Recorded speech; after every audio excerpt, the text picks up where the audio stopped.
자, 사순절이 깊어가고 봄도 깊어갑니다. 이제 다음 주일이 고난주일이 돼요. 그러면 부활절이 코앞에 왔다는 이야기죠. 그러니까 사순절이 딱 2주가 남았습니다. 여러분들 지금까지는 어땠는지 몰라도 마지막 남은 2주 동안 여러분들의 삶의 새로운 변화를 맞이하고 주님의 십자가 순환을 다시 한번 깊이 마음속에 새기는 그런 역사 있기를 바랍니다. 올해는 특별히 우리 새신교회가 교회 창립 50주년을 향해 가는 4년 전입니다. 그래서 우리가 50주년을 희년이라고 보통 부르니까 희년을 향한 행진, 줄여서 희년 행진을 시작하는 첫 해로 삼고 있습니다. 처음 사랑을 회복하라 하는 주제를 갖고 가고 있죠. 해가 거듭될수록 여러분들 삶 속에 하나님이 주신 처음 사랑, 그걸 하나하나 회복해 가시고 또 잃었던 거는 되찾으시고 또 계속 간직하는 거는 더 풍성하게 만드시는 그런 역사가 있기를 기도드립니다. 어제 우리 교회에서 사순절의 막바지마다 하는 교회 대청소가 있었습니다. 이전 대청소하고는 많이 달랐어요. 청소 내용은 똑같았지만 청소하러 오신 분들의 면면이 굉장히 새로웠습니다. 어린아이에서부터 어르신에 이르기까지 또 젊은이들 또 남성교회, 여성교회 모두가 고루고루 나와서 교회 청소를 열심히 했습니다. 진짜로 열심히 했는데 그걸 보면서 우리가 신앙생활하면서 교회를 사랑한다 라고 하는 게 뭘까 하는 걸 다시금 생각해 봤습니다. 여러분들이 하나님도 사랑하고 예수님도 사랑하고 그런 건 그렇고 여러분이 알아서 하시고 교회를 사랑하는 거를 저는 3가지로 나눌 수 있다고 봐요. 첫 번째는 교회가 진행하는 여러 가지 예배나 기도회를 사랑하는 겁니다. 그게 그냥 맨날 가는 사람들만 가겠지 이렇게 생각하시면 안 됩니다. 여러분들이 주중에 한 번 더 교회를 오신다라고 하는 사랑의 마음을 갖고 집회를 사랑하시기를 바라고요. 또 하나는 성도들을 사랑하는 겁니다. 그냥 내가 어쩌다 이 교회를 다니게 됐으니까 그렇지 평상시 같으면 아는 척도 안 해 이러지 마시고 엘리베이터에서 만나셔도 반갑게 또 주차장에 만나셔도 반갑게 또 교회 안에서 왔다 갔다 하시다가도 만나면 내가 사랑해야 될 사람이구나. 물론 속회나 선교회도 열심히 참여하시면서 그렇게 사랑을 나누시기 바랍니다. 마지막으로 교회 사랑의 중요한 점 하나는 교회당 사랑입니다. 교회당. 그러니까 이 건물이 우리가 신학적으로 봐서는 큰 의미를 갖고 있는 게 아닌지도 모르지만 사실은 우리의 신앙의 꿈을 키우고 우리들 성도 간의 사랑이 펼쳐지고 또 주님께서 나를 향해 주시는 그러한 여러 가지 약속과 그리고 우리의 기도의 응답 이런 게 이루어지는 장소 아닙니까? 그래서 이 교회당을 향한 사랑의 마음을 가지시기를 부탁을 드려요. 그래서 우리가 1년에 한두 번 대청소하는 거는 그건 그거고 여러분들이 일상적으로 내가 이 교회 한 1000명 되는 교인 중에 1000분의 1이니까 내가 이 예배당의 1000분의 1의 공간은 내가 맡으리라.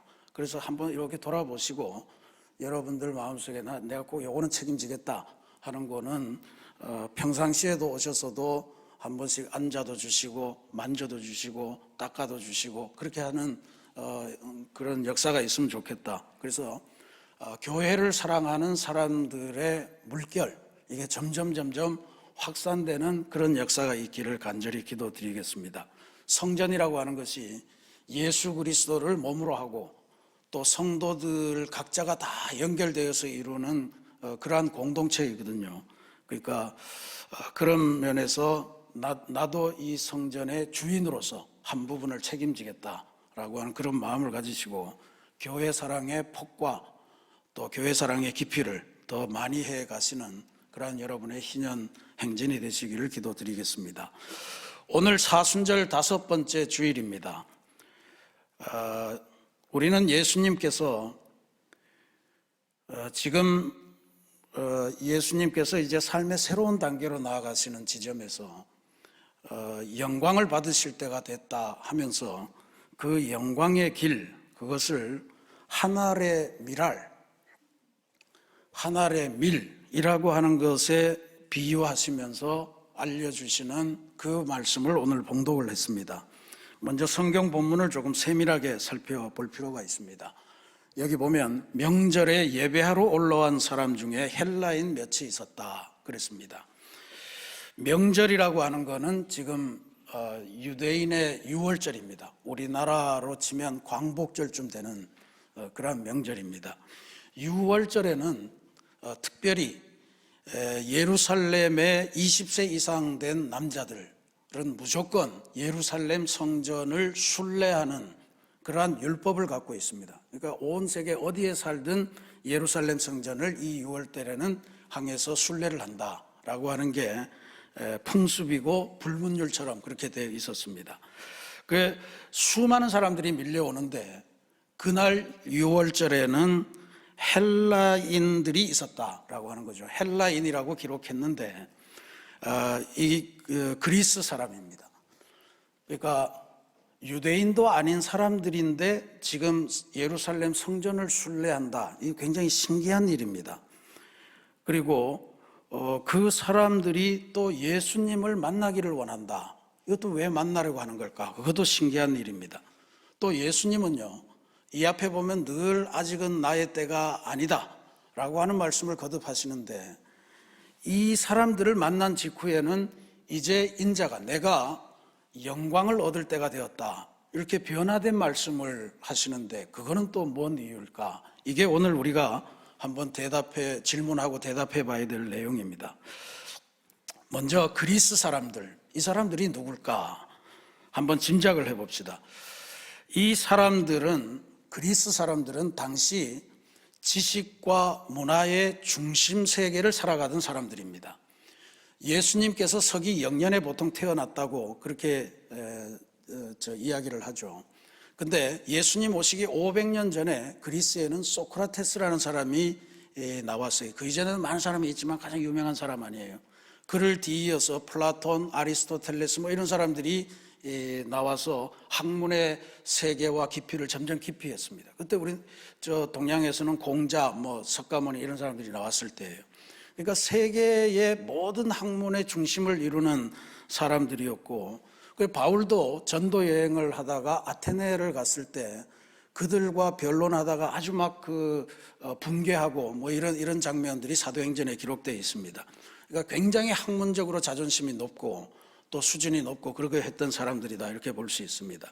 그러니까 지식인의, 그 당시 세계 지식인의 중심이자 전형인 그리스 사람들이 유대인들이 하는 예루살렘 성전 순례에 참여했다는 이야기죠. 왜 참여했을까? 이건 짐작할 수밖에 없습니다.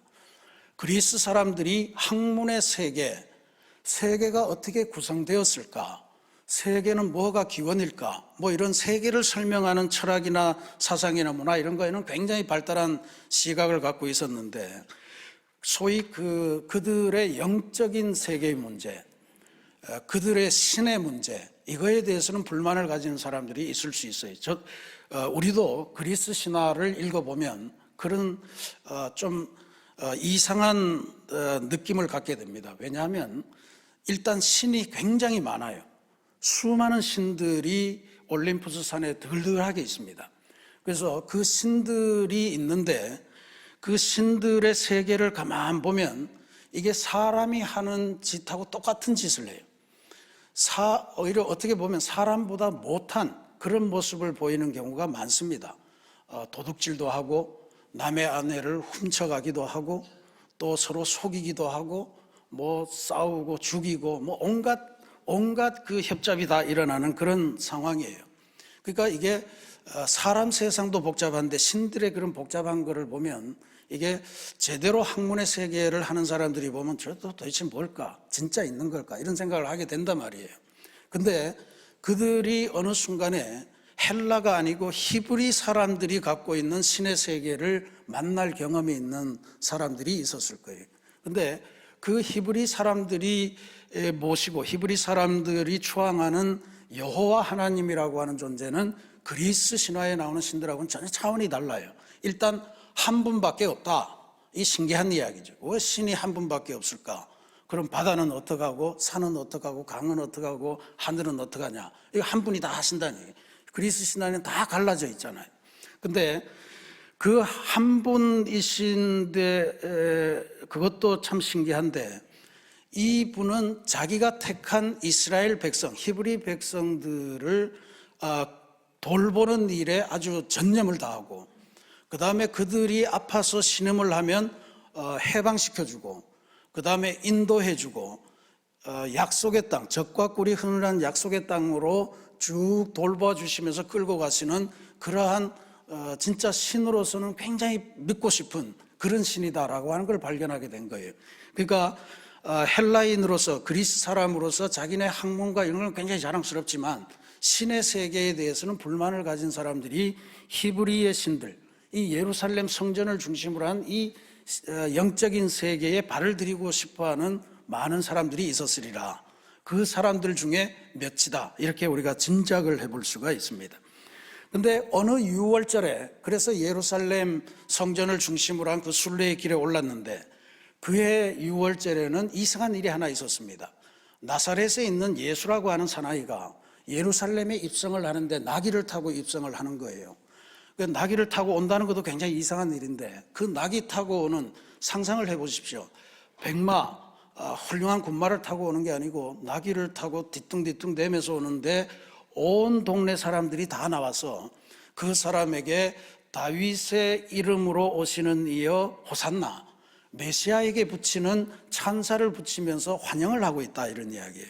그러니까 이 사람들이 궁금증이 생겼을 겁니다. 하나님은 누구고 지금 메시아라고 하는 이 존재는 도대체 누굴까? 그래서 예수님을 찾아온 것이라 그렇게 우리는 짐작할 수 있습니다. 헬라 사람들, 그리스 사람들이 예수님을 조사해 보니까 그 밑에 12명의 제자들이 쫓아다니는데 그 중에 유독 다른 사람들은 다 히브리 이름을 쓰는데 그리스식 헬라어 이름을 쓰는 사람이 있었으니 그가 바로 빌립이었다라고 하는 거죠. 그래서 빌립을 통해서 우리가 예수를 좀 만나야 되겠다 하는 청탁을 넣은 것 같고 그렇게 해서 만난 것이 오늘의 이 이야기의 배경입니다. 우리가 지난 주일에 유대교의 최고 관리였던 니고데모라고 하는 사람이 한밤중에 예수님을 찾아와서 도대체 인생에서 구원을 얻으려면 영생을 얻으려면 도대체 어떻게 해야 됩니까? 거듭나야 된다. 거듭난다는 것은 뭡니까? 어머니 뱃속에 들어갔다 다시 나와야 됩니까? 아니다. 물과 성령으로 뭐 그런 이야기를 나누면서 하나님이 구원하시는 세상의 이치 그리고 그 구원의 통로로서의 예수 그리스도 뭐 이런 비밀을 알고 해답을 얻고는 예수님의 제자가 되었던 일이 있었던 것을 보았습니다. 그러니까 유대교의 최고 지도자가 와서 해답을 구했고 이제는 당대 세계 최고의 지식인들이 와서 예수님에게 질문을 하고 해답을 구하고 이런 사건이 우연의 일치가 아니라고 본 거죠. 그래서 예수님께서는 이제야말로 내가 영광을 얻을 때가 왔도다라고 하는 선언을 하시고 세계 구원을 위한 본격적인 발걸음을 시작하시게 되었다라고 하는 게 오늘 말씀의 배경입니다. 그런데 여기서 중요한 것은 예수님께서 말씀하시는 그 영광, 하나님의 영광, 신의 영광이라고 하는 것이 그리스 사람들이 생각하는 그 신들이 생각하는 그런 영광이나 아니면 히브리 사람들이 생각하는 이게 이제 메시아가 와서 왕을 대신하는 거니까 왕궁을 차지하고 왕이 되고 그래서 우리들의 지도자가 되는 것 그런 이야기가 아니고 하늘의 미래 비유를 들어서 말씀하신 것이 전혀 세속적인 차원과는 다른 설명이었습니다. 하늘의 밀이라고 하는 비유는 대단히 심오한 내용을 갖고 있죠. 이 하늘의 밀 자체가 생명을 담고 있는데 예수님은 두 가지 경우를 이야기하시는 거예요. 하나는 그 밀이 땅에 떨어져서 예수님 표현으로 죽어서 그 다음에 많은 열매를 맺는 경우하고 하늘의 밀이 그냥 그대로 자기 혼자 버티고 있다가 끝까지 밀 하나로 남는 두 가지 경우를 이야기하고 있는 것입니다. 여기서 우리가 주목할 단어는 죽는다라고 하는 섬뜩한 표현입니다. 사실 이게 죽는다는 표현을 쓸 자리가 아니죠. 지금 살아나는 이야기를 하는 거잖아요. 근데 죽는다라고 하는 거는 의미가 다른 것이다 이렇게 볼 수 있습니다. 지금 현재의 자기의 모습을 넘어서 새로운 존재로 건너간다라고 하는 뜻을 가진 표현이다. 이렇게 이해를 하시면 될 것 같아요. 그러니까 제가 씨앗이 어떻게 싹이 되는가라고 하는 걸 그림을 한번 찾아봤거든요. 이렇게 됩니다. 저게 밀이라고 생각하면 밀이 땅에 떨어져서 땅 속에 있으면 저기에서 뭔가 균열이 나서 밑으로 뿌리가 막 자라나기 시작하고 그러면서 다시 위로도 싹이 올라옵니다. 그러면서 저 밀을 싸고 있던 껍질이 분해가 돼요. 그러면서 나중에 이제 제대로 식물이 서기 시작하면 저 껍데기는 어디로 간지 사라집니다. 그러니까 원래의 밀이 다 사라지고 난 다음에 새로운 생명체가 돋아나는 것, 그거를 죽는다고 표현을 했던 거예요. 그러니까 우리가 죽는다는 거에 너무 집착해서 예수 믿으면 죽어야 되나 이런 생각을 하시면 안 됩니다. 뭔가 새로운 의미로 살아난다는 것을 의미하는 거예요. 그래서 자기의 부정, 현재 자기에 대한 부정, 이런 것들이 오히려 훨씬 더 큰 열매를 맺는 존재로 거듭나는 그것을 이야기하고 있는 것이다, 이렇게 볼 수 있습니다. 예수님은 이 말씀을 왜 하셨냐 하면 33절 말씀에 보면 이렇게 말씀하시면 자기가 어떤 죽음으로 죽을 것을 보이심이리라, 그러면서 요한이 추측하는 그 기사를 내보내고 있습니다. 즉 밀의 죽음, 밀이 땅에 떨어지는 것, 밀이 다시 싹이 나는 것, 이 모든 것은 예수님의 죽음을 나타내는 건데, 결국 예수님이 십자가에서 죽으면 그 다음에 다시 새로운 열매로 나타난다라고 하는 것을 알려주는 말씀이다라고 하는 뜻이에요. 이게 그러면 다시 살아날 거다 알면 너무너무 기쁜 일 아니겠어요? 근데 예수님에게는 그게 그렇게 녹록한 일이 아니었습니다. 27절 말씀에 보면 내 마음이 괴로우니, 그러니까 이 생각, 이런 거 생각하면 내 마음이 괴롭다, 이런 이야기예요. 무슨 말을 하리요? 아버지여, 나를 구원하여 이때를 면하게 하여 주옵소서. 그러니까 제발 이런 죽는 거, 그런 건 좀 하지 말고 나를 어떻게 좀 처리를 해달라, 이런 기도의 내용이죠. 근데 그때 하늘에서 음성이 들려옵니다. 내가 이미 영광스럽게 하였고 또다시 영광스럽게 하리라. 그러니까 미래 죽음 같은 십자가의 죽음, 그것이 나를 영광스럽게 하는 거고 네가 영광을 받을 그 길이다라고 하는 걸 하나님이 확증해 주시는 거예요. 실제로 우리 기독교는 예수님이 십자가의 죽으심으로 많은 인류가 새로운 생명을 얻는 열매로 거듭났다, 이것을 믿고 있는 거 아니겠습니까? 그래서 미래 죽음이 굉장히 중요합니다. 근데 오늘 예수님께서는 단순히 미래 죽음이 당신만의 삶이 아니고 당신을 따르려고 하는 제자들에게도 가야 될 길이라 그렇게 권면을 하십니다. 미래 죽음을 통해서 많은 열매를 얻는 그것을 우리의 인생에서는 자기가 세상을 살면서 자기가 진짜로 생명을 얻으려면 자기 생명을 버리는 사람이 얻는다라고 하는 진리를 알려주세요. 25절 말씀에 자기의 생명을 사랑하는 자는 잃어버릴 것이요 이 세상에서 자기의 생명을 미워하는 자는 영생하도록 보전하리라. 알 듯 모를 듯 특히 오해하기 쉬운 표현은 자기 생명을 미워하는 자라고 하는 표현입니다. 이거는 나는 내 인생이 너무 싫어, 나 왜 이렇게 태어났을까, 이게 너무 싫어서 나는 그냥 이 세상 그만 살고 싶어, 자살하고 싶은 마음, 그런 걸 이야기하는 게 아닙니다. 너무너무 소중한 내 자신인데 내가 내 사랑하는 이들을 너무 사랑하고 내가 하나님을 너무 사랑하고 예수님을 너무 사랑하기 때문에 나를 부정해서라도 이 사람들에게 사랑을 주고 싶어 하는 의미예요. 사랑 때문에 내 목숨까지도 내어놓을 수 있는 그런 이야기를 하는 겁니다. 그래서 이게 자살하는 경우가 아니고 우리가 새로운 차원의 인생으로 나아가기 위해서 옛날의 자아를 부정하면서 가야 되는 게 존재하거든요. 그걸 의미하신다, 이렇게 보면 됩니다. 그것 아주 미래 비유와 일치해요. 모든 씨앗, 밀도 마찬가지고 모든 씨앗은 보시면 여러분 다 딱딱한 껍데기에 의해서 쌓여 있지 않습니까? 모든 씨앗이 다 그렇습니다. 왜 그러냐 하면 그 씨앗 안에 있는 생명을 보호하기 위해서 보호막이 필요한 거예요. 그거 없으면 금방 죽을 거예요. 근데 그래서 그게 안전하고 좋죠. 그런데 한번 생각을 해보시면 그 씨앗 입장에서 우리가 생각을 해보면 나는 이 보호막이 너무 좋아, 내 이 껍질이 너무 좋아. 나는 영원히 이 껍질 안에 있을래. 그러면 어떻게 되겠습니까? 아무 소용이 없는 거예요. 그 안에 있는 씨앗의 원래 생명은 어마어마한 가능성을 갖고 있고, 예수님께서도 말씀하시듯이 겨자씨 하나 같은 것이 어마어마하게 큰 나무로 자라서 새도 깃들고 뭐 이런 그늘도 주고 뭐 이런 비유를 말씀하시잖아요.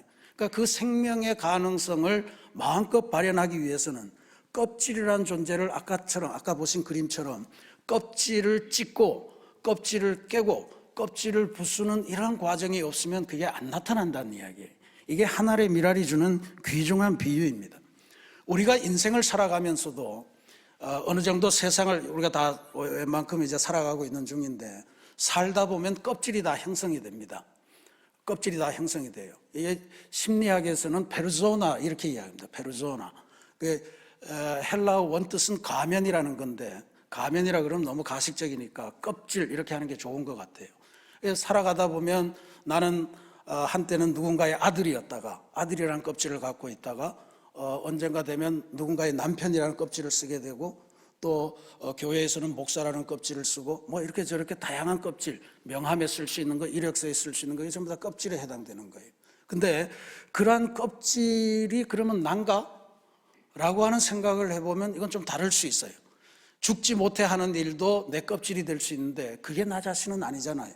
그러니까 지금 예수님이 하시는 말씀은 인생을 살아가는데 많은 열매, 구원과 관련한 많은 열매를 맺을 수 있는 인생으로 나아가기 위해서는 지금의 내가 가고 있는 껍질을 탈피해서 새로운 차원으로 나아가야 된다라고 하는 것을 알려주시는 말씀입니다. 이 페르조나라고 하는 거에 그렇게 우리를 이야기를 해요. 우리가 흔히 동양 사람들은 체면 이런 이야기 하잖아요. 내 마음속은 사실 그게 아닌데 체면 때문에 내가 내 자신을 숨기는 경우가 많이 있습니다. 그런 게 껍질의 해악이죠. 어떻게 보면 사실은 우리는 내 마음 속에 있는, 껍질 속에 있는 이 본질을 마음껏 풀어내고 그렇게 긍정적인 의미로 사용해야 되는데, 이런 단단한 껍질 때문에 내 스스로를 죽이고 또 어디 가서 왕따 될까 봐 할 소리 못하고 뭐 이렇게 살아가는 게 오늘 우리들의 모습입니다. 그러니까 예수님의 말씀은 진짜로 열매를 맺기 위해서는 땅에 떨어져서 껍질을 깨고 나오는 그 자기 부정이 있어야 되는 거다라고 하는 말씀을 들려주는 겁니다. 진리의 열매를 맺기 위해서는, 또 내가 사람들에게 선한 영향력을 끼치기 위해서는 나의 껍질을 깨고 내 안에 있는 진리가 지배하는 그러한 인생을 만들어주는 것, 그게 예수님의 말씀의 핵심이라. 하늘의 미랄이 된다는 것은 하늘의 밀이 중요한 것이 아니고 떨어져서 껍질을 깨고 나와서 주변에 많은 구원의 열매를 맺는 것, 그것이 중요하다는 것을 말씀하시는 것입니다. 사랑하는 우리 새신교회 성도 여러분, 우리는 모두가 하나님으로부터 지원받은 소중한 하늘의 미랄들입니다. 소중한 미랄들이 어마어마한 가능성을 갖고 태어났어요. 보냄받았습니다. 근데 거기서 멈추면 안 됩니다. 나는 그냥 이 미랄, 내 껍질이 너무 좋아, 이 단단한 껍질, 난 영원히 이 안에 있고 싶어, 이러면 아무것도 아닌 거예요. 그냥 그거 하나로 왔다가 그냥 가는 거예요. 근데 이 껍질을 가지고 하나님에게 보다 유용한 인생을 살아가겠다, 내 이웃에게 구원의 희망을 주는 삶을 살아가겠다, 그렇게 되면 나의 이 껍질을 깨고 땅에 심겨지고 남들을 못하는 일을 위해서 나는 손해를 보고 뭐 이런 여러 가지 통해서 주변 사람들에게 영향을 끼치는 그러한 삶을 살아갈 수 있는 겁니다. 그러니 우리 앞에 지금 선택의 길이 놓인 거죠. 껍질을 고수하면서 그냥 한 알 그대로의 밀로 남을 것인가, 아니면 내 껍질을 깨고 수많은 생명으로 나타나서 많은 열매를 걷는 삶이 될 것인가 하는 선택의 과정이 우리 앞에 놓여 있습니다. 오늘 예수님께서는 우리가 소망하는 영원한 생명, 그것은 바로 사랑으로 나의 껍데기, 나의 껍질을 깨고 버리고 그런 과정을 통해서 새롭게 생명의 싹을 틔우면서 새로운 삶을 살아가는 것, 그걸 통해서 영생이 얻어진다라고 하는 말씀을 주셨습니다. 저는 우리 새신교회 성도들이 우리의 껍질을 벗어나서 많은 열매 맺는 그런 삶을 살아가기를 간절히 기도드립니다. 이번 사순절 이제 2주간 남았다고 했습니다만, 사순절 새벽 묵상, 사순절의 말씀 읽기, 또 사순절의 걷는 기도, 사순절의 탄소 금식, 사순절에 특별히 우리들의 사랑하는 이웃을 주님의 품으로 인도하는 그런 해피 칸타타를 위해서 다시 한번 깊게 기도하시고, 내가 내 사랑하는 일을 좀 더 주님께로 더 쉽게 인도하기 위해서 내가 벗어야 될 껍질은 무엇일까, 이런 것들을 생각하시면서 껍데기를 벗어내고 새로운 삶, 영원한 생명으로 거듭나는 변화의 사순절 마지막 시기가 되시기를 주님의 이름으로 축원합니다. 같이 기도하겠습니다.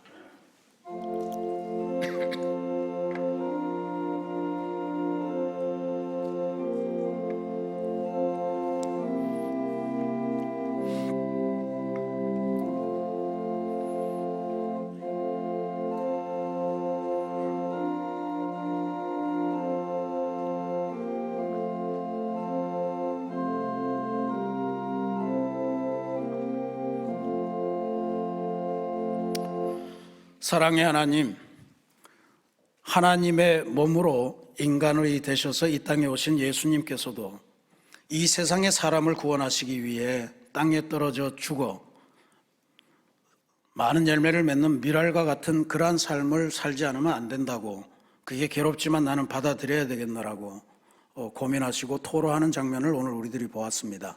또한 우리에게도 그러한 길을 걸어가기를 부탁하시고 권면하시는 장면을 보았습니다. 하나님, 우리가 하나님의 부름을 받고 하늘의 귀한 밀알로 이 땅에 태어났는데 하나님 보시기에 더 아름다운 인생으로, 구원의 열매를 맺는 인생으로 가기 위해서 우리의 껍질을 날마다 벗어가면서 새로운 자아로 태어나는 것이 중요함을 오늘 배우게 됩니다.